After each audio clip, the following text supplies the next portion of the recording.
The Unity Stage at the Mason Hall lights up every Wednesday at 8:30 p.m. Hosted by Todd O. Everyone's Born to Die Entertainment. This Wednesday, September 13th, catch opening act Seth Benson, along with featured act Brian Thomas, and guest DJ Papa Reef. Sponsored in part by the New School of Radio and Television and WCDB 90.9 SUNY Albany. Come party to the AM with house DJs, DJ Show and Playboy, and New Era Entertainment. Check out the Barbershop Comedy Series every Thursday. Reminisce Fridays, a grown folks event, Simple and Sexy Saturdays.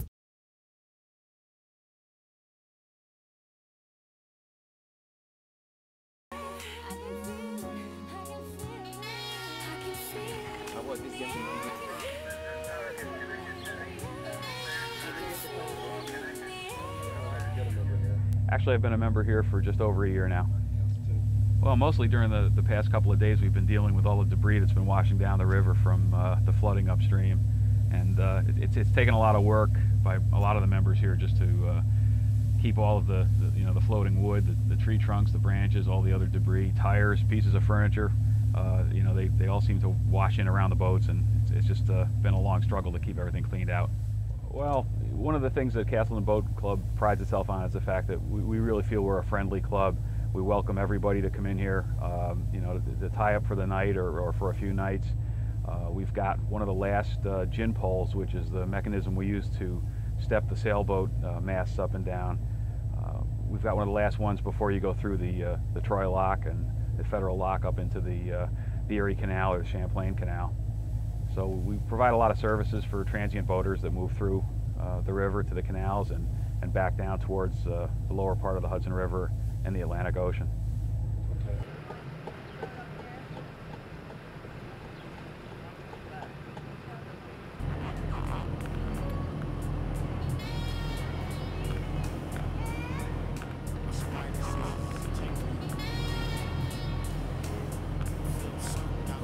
This club has got, you have to say a lot for this club, because the members prior, the long life members that have been here for years, because of their ability and because of their intelligence, we were able to save our club through this, last problem with the high tides and the water levels. They built them so beautifully and they laid them out so perfectly.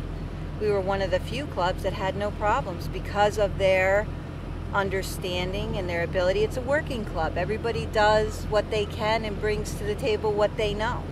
And it's certainly paid off over the years, because we lost no docks, we lost no boats, we were safe and sound.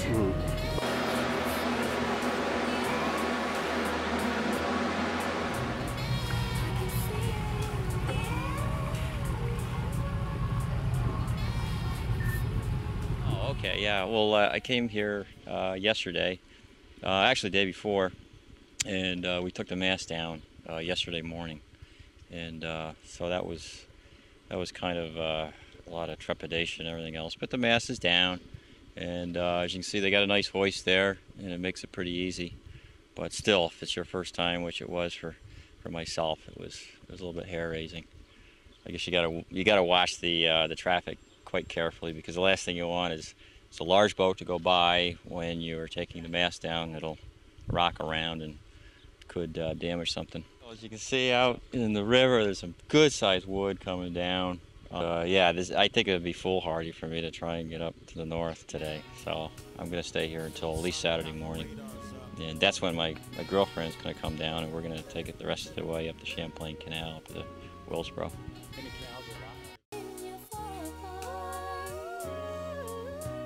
We all have a good time here.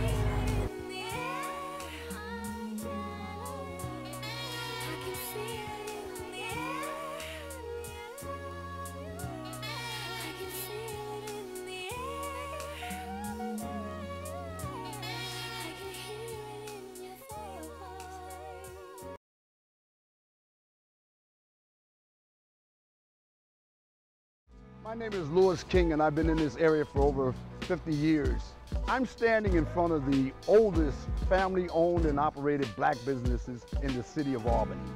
We've had customers from all over, from all walks of life come in, and they love the expertise that they're being served by and the products that we serve. The business name began with B&K Variety Store. And we've had penny candy, and we've had Beer, cigarettes, the regular thing. And now we've changed it to the B&K same old place grocery and deli. We've gone from hot dogs, Coney Island hot dogs, to now soft ice cream.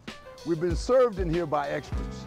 And the community knows that we give the best business integrity and things are going to be great.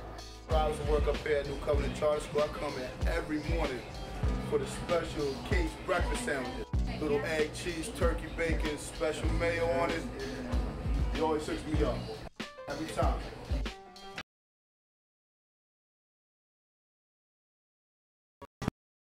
We get people coming in here asking, you know, where's the next bar closest around here, if we're ever going to get one here. People suggesting we build a bar in here, and they've been waiting for it for a while since it opened up. The Coffee Beanery in the Rensselaer Rail Station is looking to upgrade their menu by adding wine and beer. Patrons will be allowed to drink only in the lounge area. Open containers will not be allowed on the trains or while travelers walk the station. Amtrak, along with businesses in the station, are all for the idea.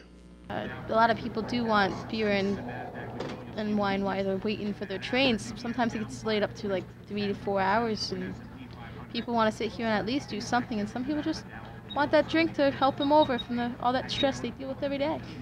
The old Rensselaer station in 2001 had a small bar that served alcohol to the public. One concern that some board members have is that the drinks stay in the bar area and away from small kids.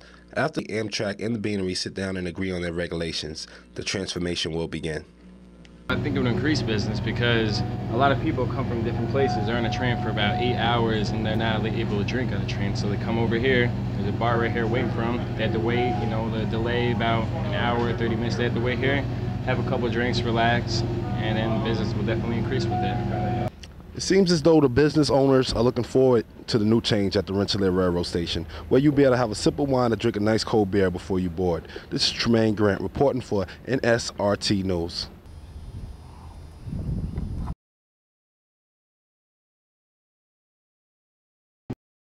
Spring here and summer right around the corner, Collins Park is one of the main attractions in Scotia, especially for the 4th of July weekend. The park has become a popular attraction not just for residents and visitors, but also wild geese. About 150 birds will be trapped in nets by the U.S. Department of Agriculture workers. Gassed with carbon dioxide and buried, the slough will begin in late June when the birds have shed some feathers and are temporarily flightless. The slaughter will cost the village somewhere around $3,000 and the townspeople can't wait.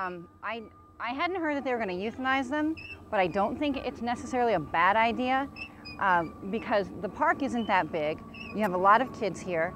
The geese are overtaking it, and you know, you have the geese poop all over the lawn, so you really are limited when you're walking across it. You can't let your kids just run out in the lawn because the geese will follow them, possibly nipping at them. The 30-pound birds leave behind large droppings that are not only unpleasant to step in, but are suspected sources of bacteria that has forced Collins Lake to be off-limits to swimmers and fishers alike. At Wednesday's Village Board of Trustees meeting, more than 20 people spoke out against the goose culling plan. Residents also plan to protest the decision at noon Saturday near Collins Lake. It looks as though the geese has found themselves a home here in Scotia, and they don't have any plans of leaving, at least not on their own. This is T.Grant reporting live for NSRT News. Yeah.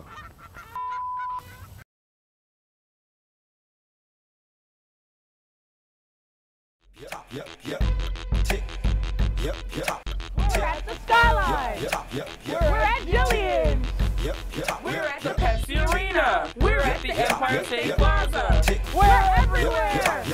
Wake up with Nick and Jake in the morning, 6 to 10 on 99.9 The Beat.